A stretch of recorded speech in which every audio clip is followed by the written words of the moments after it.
البقرہ شریف کا جو ہے وہ سورہ البقرہ شریف سے آغاز کریں گے، اس کے فضائل بیان فرمائیں گے، اس کی ترجمہ کنز الایمان کے تحت اس کا ترجمہ کریں گے اور جو ہے وہ ہمیں اس کی تفسیر سے آگاہ فرمائیں گے۔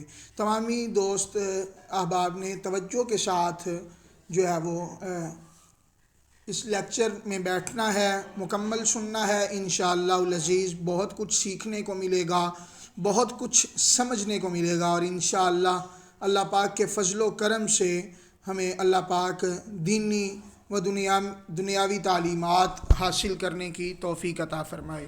تلاوت کلام پاک سے آغاز کرتے ہیں۔ اعوذ باللہ من الشیطان الرجیم، بسم اللہ الرحمن الرحیم۔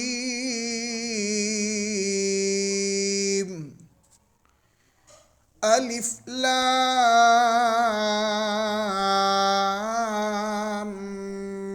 میم، ذالک الکتاب لا ریب فیہ ھدی للمتقین الذین یؤمنون بالغیب ویقیمون الصلاة ومما رزقناہم ينفقون والذین یؤمنون بما انزل الیک وما انزل من قبلک وبالآخرة هم يوقنون آمنت باللہ صدق اللہ العظیم۔ درود پاک پڑھ لیں۔ صلی اللہ علیہ یا رسول اللہ وسلم علیک یا حبیب اللہ۔ میرے آقا کی کوئی نہ مثالی، جن کی ہر بات ہی ہے نرالی۔ میرے آقا کی کوئی نہ مثالی، جن کی ہر بات ہی ہے نرالی۔ جی بھر کے وہ لے کر گیا ہے، در پہ آیا ہے جو بھی سوالی۔ بیٹھے جتنے بھی ہیں یہ دیوانے، مل کے آقا کی محفل سجا لی۔ تیری نسبت سے سب کچھ ہے میرا، سوا تیرے تو دامن ہے خالی۔ میرے آقا کی کوئی نہ مثالی، جن کی ہر بات ہی ہے نرالی۔ میں تو گرنے لگا تھا جہنم، میرے آقا نے عزت بچا لی۔ میں تو گرنے لگا تھا جہنم، میرے آقا نے عزت بچا لی۔ لب پہ شہزاد کی یہ دعا ہے، لگ جائے روزے کی جالی، میرے آقا کی کوئی نہ مثالی، جن کی ہر بات ہی ہے نرالی۔ تلاوت کلام پاک سے اور نعت رسول مقبول صلی اللہ علیہ وسلم سے ہم نے آغاز کر دیا۔ ہمارے ایک نعت خوان ہیں ماشاءاللہ عالمی شہرت یافتہ محمد حسنین خان غوری صاحب، کچھ مسائل کی وجہ سے وہ بھی تشریف نہیں لا رہے، انشاءاللہ بہت ہی خوبصورت آواز کے وہ حامل ہیں، انشاءاللہ وہ تشریف لے آیا کریں گے 1-2 دن میں، پھر اس کے بعد ہم روزانہ ان کی آواز میں بہت ہی خوبصورت آواز کے اندر جو ہے وہ نعت رسول مقبول صلی اللہ علیہ وسلم جو ہے وہ ہمیں سنایا کریں گے۔ اب تشریف لاتے ہیں حضرت علامہ مولانا پیر سید تابش حسین شاہ صاحب سے میں درخواست گزار ہوں کہ آپ اپنا مائک جو ہے وہ آن کریے گا اور اپنے لیکچر کا آغاز کریے گا۔ سورہ البقرہ شریف کی جو شان نزول ہے اس حوالے سے اور اس کا ترجمہ کنز الایمان اور احادیث سے مبارکہ کی روشنی میں اس کے فضائل بیان فرمائیے گا۔ جی سید تابش حسین شاہ صاحب۔ الحمدللہ رب العالمین والعاقبۃ للمتقین، الصلاۃ والسلام علی سید الانبیاء والمرسلین، اما بعد فاعوذ باللہ من الشیطان الرجیم، بسم اللہ الرحمن الرحیم،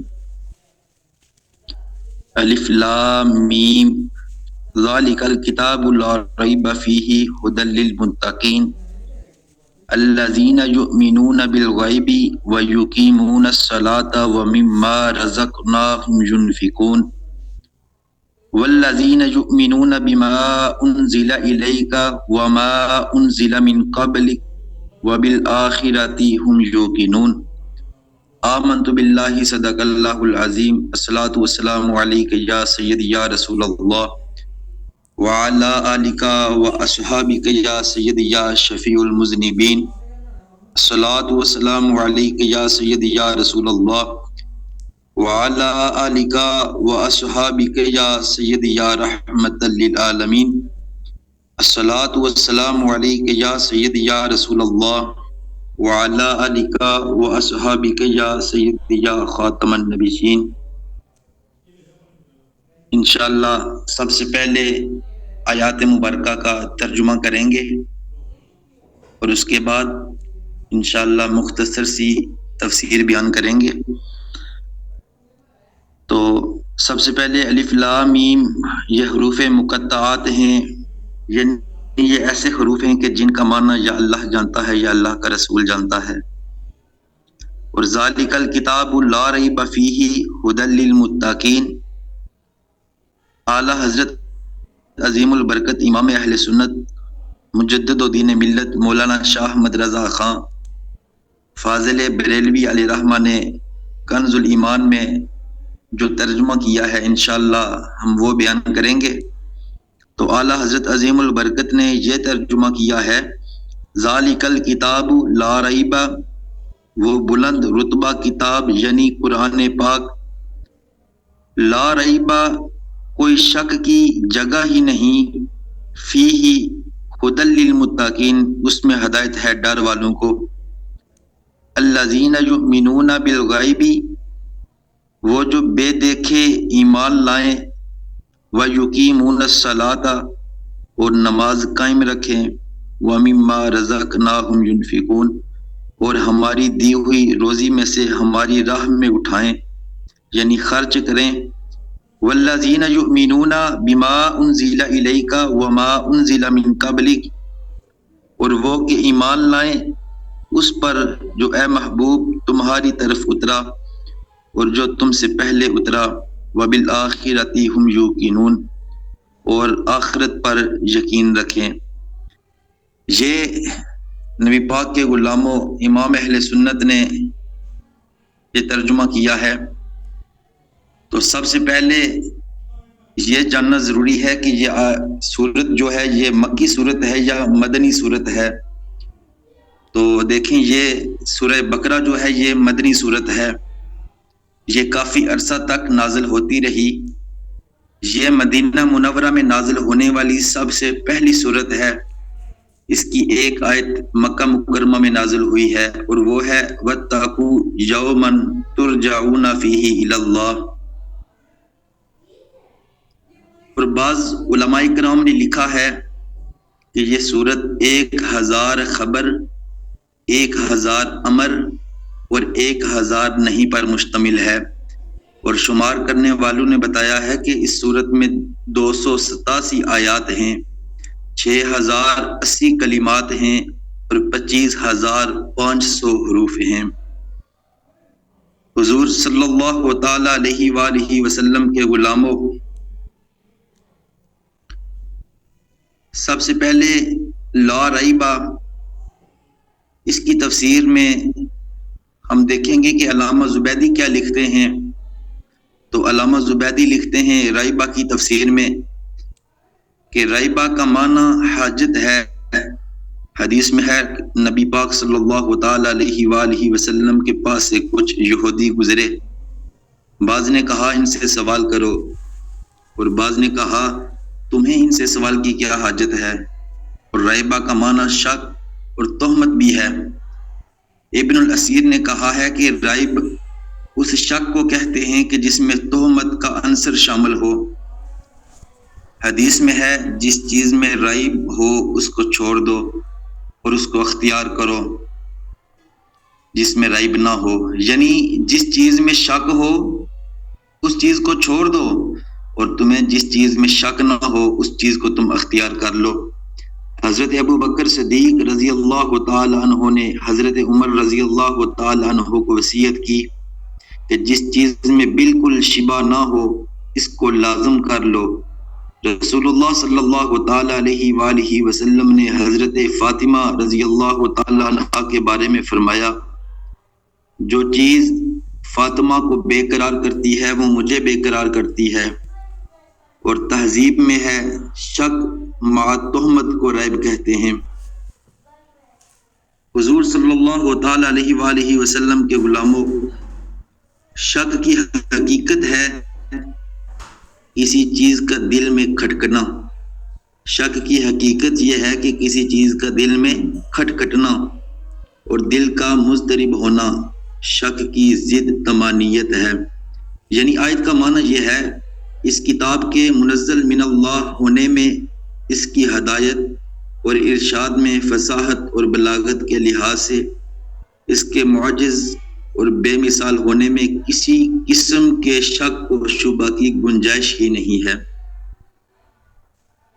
حضور علیہ الصلوۃ والسلام کے غلاموں، اللہ پاک نے قرآن پاک میں ارشاد فرمایا وَإِن كُنتُمْ فِي رَيْبٍ مِّمَّا نَزَّلْنَا عَلَىٰ عَبْدِنَا فَأْتُوا بِسُورَةٍ مِّن مِّثْلِهِ، اور جو کلام ہم نے اپنے مقدس عبد پر، مقدس بندے پر نازل کیا ہے، اگر تم کو اس کے منزل من اللہ ہونے میں کوئی شک ہے تو اس جیسی کوئی صورت بنا کر لے آؤ۔ اس آیت سے بظاہر معلوم ہوتا ہے کہ مشرکین کو اس میں شک تھا، اور پہلی آیت میں یہ فرمایا ہے کہ اس میں کوئی شک نہیں۔ تو دیکھیں اس کا جواب یہ ہے کہ فی نفس ہی قرآن مجید فصاحت و بلاغت کے ایسے مرتبہ پر ہے کہ اس کے منزل من اللہ ہونے میں کوئی تردد نہیں ہے، اور جو شخص بھی کھلے ہوئے ذہن اور بصیرت کی آنکھوں سے اس کو پڑھے گا یا بغور اس کلام کو سنے گا تو اس کے کلام اللہ ہونے میں کوئی شک اور شبہ نہیں ہوگا۔ اس آیت کا مطلب یہ نہیں کہ کوئی شخص اس میں شبہ اور شک نہیں کرتا، بلکہ اس آیت کا مطلب یہ ہے کہ اپنے واضح اور روشن دلائل کی وجہ سے یہ شک کا محل ہی نہیں ہے اور اس میں تردد کی کوئی گنجائش ہی نہیں ہے۔ اس کے باوجود اگر کفار اور مشرکین اس میں شک کرتے ہیں تو اس کی وجہ ان کی بصیرت سے محرومی ہے، خواہش نفس کی اتباع، تکبر اور ہٹ درمی ہے، اور اپنے آباء و اجداد کی اندھی تقلید ہے۔ انہوں نے اپنے دماغ کے دریچے بند کر لیے ہیں اور وہ کسی نئی فکر کو اپنے ذہن میں آنے نہیں دیتے۔ اس کا دوسرا جواب یہ ہے کہ فی ہی رائبہ کی صفت ہے اور للمتقین اس کی خبر ہے، اور معنی یہ ہے کہ متقین کے لیے اس میں کوئی شک نہیں، اور جن لوگوں نے شک کیا ہے وہ متقین نہیں ہیں بلکہ کفار اور مشرک ہیں۔ حضرت انس رضی اللہ تعالی عنہ آپ بیان کرتے ہیں کہ نبی کریم صلی اللہ تعالی علیہ وآلہ وسلم نے فرمایا، تمہارا رب یہ فرماتا ہے کہ میں ہی اس بات کا، یہ حضرت انس رضی اللہ تعالیٰ عنہ سے روایت ہے، آپ فرماتے ہیں کہ نبی پاک صلی اللہ علیہ وآلہ وسلم نے فرمایا، تمہارا رب یہ فرماتا ہے کہ میں ہی اس بات کا مستحق ہوں، میں ہی اس بات کا مستحق ہوں کہ مجھ سے ڈرا جائے، سو جو شخص مجھ سے ڈرے گا تو میری شان یہ ہے کہ میں اس کو بخش دوں گا۔ حضرت ابو ذر رضی اللہ تعالی عنہ بیان کرتے ہیں کہ نبی پاک صلی اللہ تعالی علیہ وآلہ وسلم نے فرمایا، مجھے ایک ایسی آیت کا علم ہے کہ اگر لوگ صرف اسی آیت پر عمل کر لیں تو وہ ان کے لیے کافی ہوگی۔ جو شخص اللہ سے ڈرتا ہے اللہ تعالیٰ اس کے لیے مشکلات سے نکلنے کا راستہ بنا دیتا ہے۔ تو سبحان اللہ، یہ ہدی للمتقین، متقین کی باتیں ہو رہی ہیں، یعنی اللہ سے ڈرنے والوں کی باتیں ہو رہی ہیں۔ جو اللہ سے ڈرتا ہے اللہ اسے کیا انعام عطا فرماتا ہے۔ تو سامعین محترم، یہ قرآن مجید کا جو درس ہم نے شروع کیا ہے، اگر آپ ساتھ چلیں گے سنیں گے تو آپ کو فائدہ ہوگا، کیونکہ قرآن مجید میں ہر چیز کا بیان ہے۔ اور امام احمد روایت کرتے ہیں کہ ابو ندرہ بیان کرتے ہیں کہ جس شخص نے ایام تشریق کے وسط میں رسول اللہ صلی اللہ تعالی علیہ وآلہ وسلم سے خطبہ سنا، اس نے یہ حدیث بیان کی کہ آپ صلی اللہ تعالی علیہ وآلہ وسلم نے فرمایا، اے لوگو سنو، تمہارا رب ایک ہے، تمہارا باپ ایک ہے، سنو، کسی عربی کو اجمی پر فضیلت نہیں ہے، نہ عربی کو عربی پر فضیلت ہے، نہ گورے کو کالے پر فضیلت ہے، نہ کالے کو گورے پر فضیلت ہے، مگر فضیلت صرف تقوی سے ہے۔ حضرت معاذ رضی اللہ تعالی عنہ بیان کرتے ہیں، رسول اللہ صلی اللہ تعالی علیہ وآلہ وسلم نے فرمایا، شاید اس سال کے بعد تم مجھ سے ملاقات نہیں کرو گے۔ حضرت معاذ رسول اللہ صلی اللہ تعالی علیہ وآلہ وسلم کے فراق کے صدمے میں رونے لگے، حضور علیہ الصلوۃ والسلام کی جدائی کے صدمے میں رونے لگے۔ پھر نبی پاک صلی اللہ علیہ وآلہ وسلم مدینہ پاک کی طرف متوجہ ہوئے اور فرمایا، میرے سب سے زیادہ قریب متقی ہوں گے، یعنی اللہ سے ڈرنے والے جو ہوں گے وہ میرے سب سے زیادہ قریب ہوں گے۔ ہوا وہ کوئی ہو، کالا ہو، گورا ہو، عربی ہو، اجمی ہو، شاہ ہو، گدا ہو، مسافر ہو، مقیم ہو، کوئی بھی ہوگا، جو سب سے زیادہ متقی ہوگا وہ میرے سب سے زیادہ قریب ہوگا۔ اور یہ نہیں فرمایا کہ وہ مدینہ میں ہو یا وہ شام میں ہوگا، وہ پاکستان میں ہوگا، ایران میں ہوگا، فلسطین میں ہوگا، بوسنیا میں ہوگا، انڈیا میں ہوگا، کشمیر میں ہوگا، جہاں بھی ہوگا، یہ نہیں فرمایا۔ فرمایا وہ چاہے کوئی بھی ہو اور جہاں کہیں رہنے والا ہو، جس مرضی جگہ پہ رہنے والا ہو، حضور علیہ الصلوۃ والسلام نے فرمایا جو سب سے زیادہ متقی ہوگا وہ میرے سب سے زیادہ قریب ہوگا۔ نبی پاک صلی اللہ علیہ وآلہ وسلم کا ارشاد ہے کہ ایمان یہ ہے، الذین یؤمنون، وہ لوگ جو ایمان لاتے ہیں۔ تو ایمان کیا ہے؟ حضور علیہ الصلوۃ والسلام کا ارشاد عالی شان ہے، فرمایا ایمان یہ ہے کہ تم اللہ پر، اس کے فرشتوں پر، اس سے ملاقات پر، اس کے رسولوں پر اور مرنے کے بعد اٹھنے پر ایمان لاؤ۔ اور اسلام یہ ہے کہ تم اللہ کی عبادت کرو اور اس کے ساتھ کسی کو شریک نہ کرو، اور نماز قائم کرو اور فرض زکوٰۃ ادا کرو اور رمضان کے روزے رکھو۔ یہ صحیح مسلم شریف کی حدیث ہے۔ اور کبھی اشارے کے کلام میں ایمان نے کامل کے معنی میں ہوتا ہے، کامل ایمان کے معنی میں ایمان ہوتا ہے جس میں اعمال داخل ہوتے ہیں، جیسا کہ نبی پاک صلی اللہ تعالی علیہ وآلہ وسلم نے وفد جانتے ہو کہ اللہ وحدہ پر ایمان لانا کیا ہے؟ انہوں نے کہا اللہ اور اس کا رسول زیادہ جانتا ہے، اللہ و رسولہ عالم۔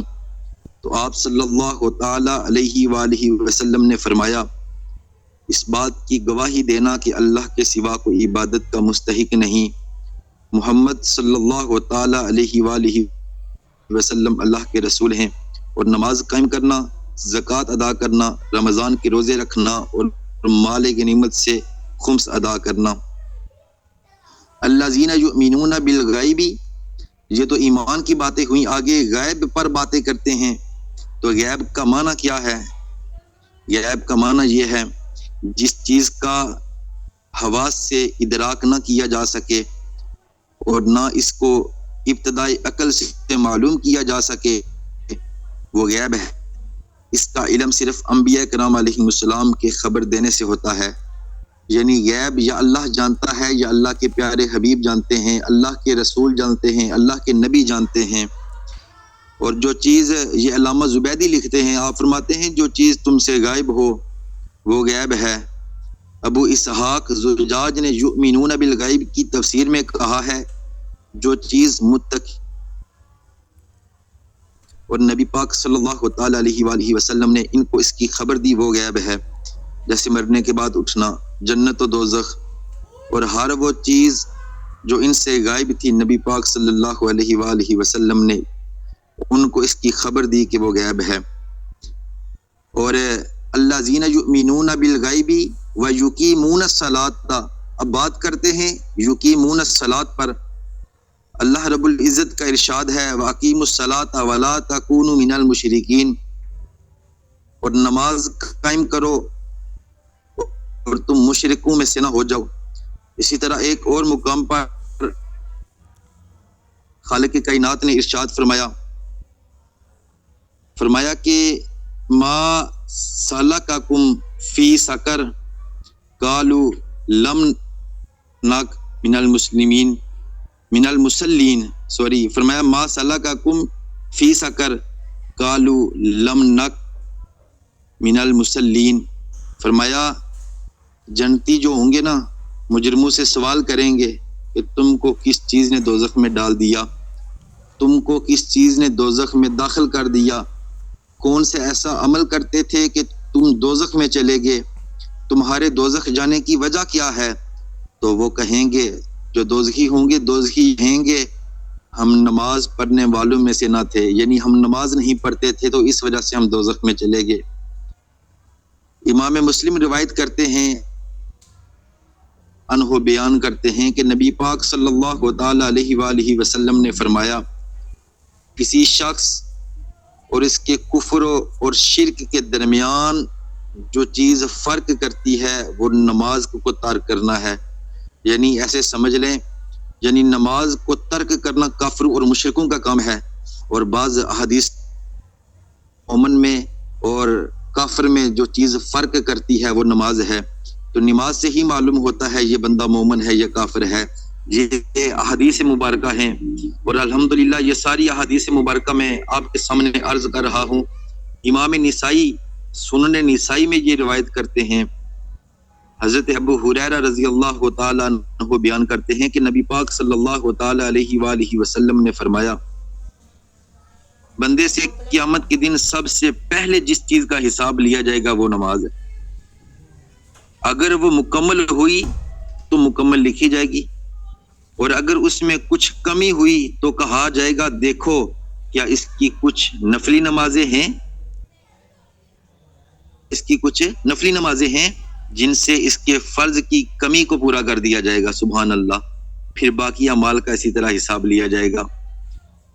حضور علیہ الصلوۃ والسلام کے غلاموں حضرت عثمان بن ابی عاص رضی اللہ تعالی عنہ بیان کرتے ہیں صلی اللہ تعالی علیہ وآلہ وسلم نے فرمایا جس دین میں نماز نہ ہو اس میں کوئی خیر نہیں، اور بے شمار احادیث مبارکہ ہیں، بے شمار ایسا کم ذہن والا طالب علم ان باتوں کو بیان کرنا چاہے، نماز کی فضیلتوں کو اور نماز چھوڑنے کی وعید کو اگر میرے جیسا کم ذہن والا طالب علم بیان کرنا چاہے تو میرا ذہن یہ کہتا ہے عمر میری گزر سکتی ہے، ہاں جی میری عمر ختم ہو سکتی ہے، لیکن یہ باتیں ختم نہیں ہو سکتی۔ خالق کائنات نے قرآن پاک کے اندر ہر چیز کا ذکر کیا ہے. اور یہاں پر میں آپ کو یہ بات بتانا چاہوں, اللہ پاک نے فرمایا نا کہ اقیم الصلاۃ, نماز قائم کرو, تو اللہ پاک نے یہ نہیں فرمایا کہ اتنی رکعتیں قائم کرو. اللہ پاک نے یہ نہیں فرمایا کہ تم رکوع ایسے کرو, تم سجود ایسے کرو. تو جو لوگ احادیث مصطفیٰ صلی اللہ تعالی علیہ وآلہ وسلم کے منکر ہیں, میں ان کو صرف یہ ایک بات بتانا چاہتا ہوں.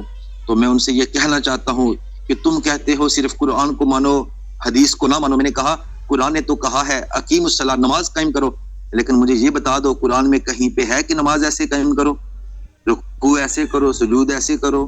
قرآن میں کہیں پر ہے؟ مجھے یہ بتاؤ قرآن میں کہیں پر یہ بات ہے کہ تم اتنی رکعتیں ادا کرو؟ تو یہ باتیں اگر ملتی ہیں تو حدیث مصطفیٰ صلی اللہ تعالی علیہ وآلہ وسلم سے ملتی ہیں. نبی پاک صلی اللہ علیہ وآلہ وسلم کے غلاموں,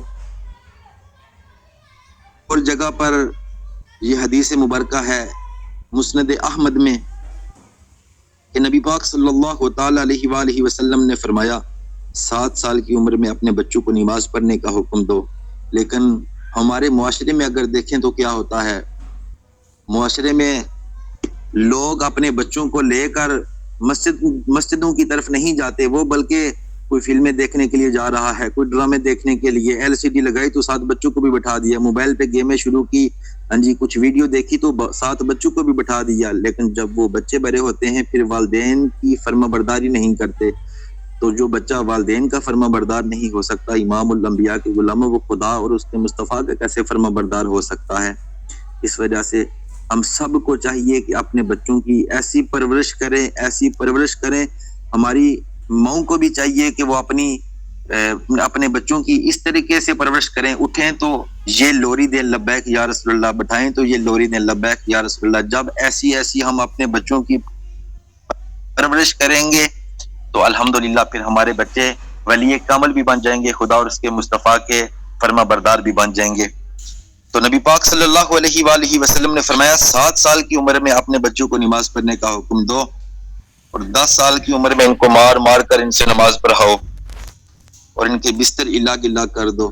اور ہمارے ہاں کیا ہوتا ہے, اس حدیث شریف کی روشنی میں اگر ہم اپنے آپ کو تولیں تو کیا ہوتا ہے, ہمارا بچہ 20 سال کا ہو, 30 سال کا ہو, ہم اس کو یہ نہیں کہتے, ہمارے لوگ یہ نہیں کہتے کہ بیٹا اٹھو نماز پڑھو. نماز پڑھنے کا حکم نہیں, وہ کہتے ہیں بچہ سویا ہوا ہے, رات کو لیٹ سویا تھا. یار تمہارا بچہ کرتا کیا رہا کہ وہ رات کو لیٹ سویا تھا؟ وہ جی میرا بچہ موبائل چلا رہا تھا. ہم تمہارے موبائلوں کو کیا کریں, ہم ایسی اولادوں کو کیا کریں؟ نبی پاک صلی اللہ علیہ وآلہ وسلم کے غلاموں, یہ نہیں سوچنا کہ بچہ رات کو لیٹ سویا تھا, بچہ ادھر گیا ہوا تھا جس کی وجہ سے بچے نے نمازیں نہیں پڑھی, یہ نہیں سوچنا, بلکہ حضور علیہ الصلوۃ والسلام کے فرمان پر عمل کرنا. اور حضور علیہ الصلوۃ والسلام کے فرمان پر عمل کرنے کا یہ مطلب نہیں کہ آپ ان کو ڈنڈا لے کر بالکل مارنا ہی شروع کر دیں, یہ بات نہیں. بات یہ ہے, مطلب اور معنی یہ ہے حدیث شریف کا کہ ان پہ سختی کریں.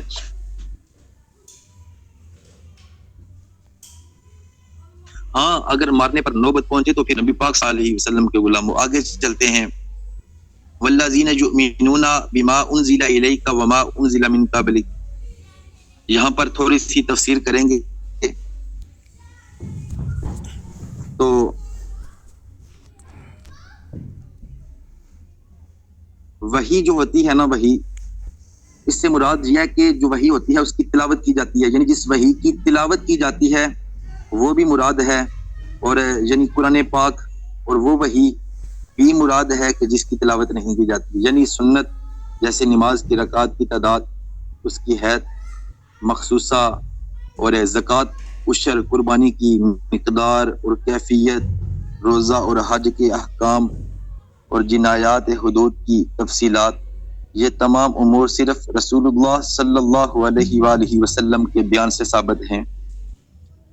قرآن پاک میں ہے, خالق کی کائنات نے فرمایا وَأَنزَلْنَا إِلَيْكَ الذِّكْرَ لِتُبَصِّرَ مَا نُزِّلَ إِلَيْهِمْ, ہم نے آپ کی طرف قرآن نازل کیا ہے تاکہ آپ لوگوں کو بیان کریں جو ان کی طرف نازل کیا گیا ہے. غرض یہ کہ اس سے مراد پوری شریعت پر ایمان لانا ہے, اور جہاں پر وَالْمُؤْمِنُونَ بِمَا أُنزِلَ إِلَيْكَ وَمَا أُنزِلَ مِن قَبْلِكَ، یہاں پر اگر دیکھیں تو ختم نبوت پر بھی ہمیں دلیل ملتی ہے الحمدللہ۔ اس آیت میں یہ ضروری قرار دیا گیا ہے کہ جو وحی آپ پر نازل ہوئی اس پر ایمان لایا جائے، اور جو وحی آپ سے پہلے نازل ہوئی اس پر ایمان لایا جائے۔ اور اگر آپ صلی اللہ علیہ وآلہ وسلم کے بعد بھی وحی کا نزول ممکن ہوتا تو بعد میں آنے والی وحی پر بھی ایمان لانا ضروری قرار دیا جاتا۔ اس سے یہ معلوم ہوا کہ سیدنا نبی پاک صلی اللہ علیہ وآلہ وسلم، سیدنا محمد رسول اللہ صلی اللہ تعالی علیہ وآلہ وسلم کے بعد نزول وحی کا سلسلہ منقطع ہو گیا اور آپ کے اوپر نبوت ختم ہو گئی۔ آپ کے بعد کوئی نبی اور کوئی رسول مبعوث نہیں ہوگا۔ حضور علیہ الصلوۃ شاہ والسلام کے صاحب غلاموں، صرف 1 منٹ رہ آخر گیا۔ میں بات کرتے ہیں یقین کی۔ وَبِالْآخِرَةِ هُمْ يُوقِنُونَ، یہ اعمال کا دار الجزا ہے، اور اس پر ایمان لانا، حساب، میزان، صراط، جنت، دوزخ، ان سب باتوں پر ایمان لانے کو مستلزم ہے، بلکہ ہر اس چیز پر ایمان لانے کو مستلزم ہے جس کا ذکر قرآن میں ہے اور حدیث مصطفیٰ میں ہے۔ یقین اس جازم تصدیق کو کہتے ہیں کہ جس میں کوئی شک اور شبہ نہ ہو، اور وہ جزم واقع کے مطابق ہو، اور تشکیک، مشکک، شک وغیرہ سے زائل نہ ہو سکے۔ نبی پاک صلی اللہ علیہ وآلہ وسلم کے غلاموں، آخرت پر یقین کا اظہار اعمال کی آثار سے ہوتا ہے۔ جو شخص جھوٹی گواہی دیتا ہو، شراب پیتا ہو، لوگوں کے حقوق پامال کرتا ہو، نماز اور روزہ کا تارک ہو، اس کی آخرت پر یقین کا کوئی اثر ظاہر نہیں ہے۔ قرآن پاک میں آخرت اور قیامت پر بہت زور دیا گیا ہے، کیونکہ صالحیت اور نیکی کی بنیاد آخرت اور قیامت پر یقین ہے۔ جب انسان کو محاسبہ کا خطرہ نہ ہو تو وہ عیش پرستی کا دلدادہ اور ظلم اور سرکشی پر دلیر ہو جاتا ہے۔ اس لیے قرآن پاک نے انسان کو بار بار یہ بات یاد کہ موت کے بعد اس کی دوسری زندگی شروع ہو گئی۔ یہ مت سوچنا کہ ہم ہمیشہ کے لیے آئے ہیں، ہمیشہ یہاں پر رہیں گے، یہ باتیں تمہارے ذہن میں نہیں ہونی چاہیے، بلکہ اللہ پاک نے بار بار انسان کو یہ بات یاد دلائی ہے کہ موت کے بعد اس کی زندگی شروع ہوگی۔ تو یہ تھی آیت کی تفسیر۔ اللہ پاک عمل پیرا ہونے کی توفیق عطا فرمائے۔ جی بہت بہت شکریہ شاہ صاحب آپ کا تشریف لانے کا۔ چونکہ وقت جو ہے وہ مکمل ہو چکا ہے، اور انشاءاللہ العزیز کل کا لیکچر ہمارا نماز کے متعلق ہوگا۔ یہ 4 آیات کی تفسیر شاہ صاحب نے بہت ہی علمی اور خوبصورت انداز کے ساتھ جو ہے وہ ہمیں سنائی ہے، اور ہم نے سننے کا موقع جو ہے وہ ہمیں ایک سید زادے کی زبان سے ہمیں سننے کا موقع ملا۔ اللہ پاک آپ کا پڑھنا، ہم سب کا سننا اپنی بارگاہ اقدس میں قبول و منظور فرمائے۔ کل نماز کے مسائل اور نماز کے فرائض کے متعلق جو ہے وہ لیکچر ہوگا، تو گروپ کا لنک جو ہے وہ آپ کے ساتھ شیئر کیا کریں۔ جو لنک آپ کو شیئر کیا جاتا ہے زوم اپلیکیشن کا، اس کو بھی شیئر کیا کریں، تاکہ جو لوگ دینی تعلیمات سے مستفید ہونا چاہتے ہیں وہ بھی ہمارے لیکچر سن کر دینی تعلیمات سے مستفید ہوں۔ جی بہت شکریہ۔ السلام علیکم ورحمۃ اللہ۔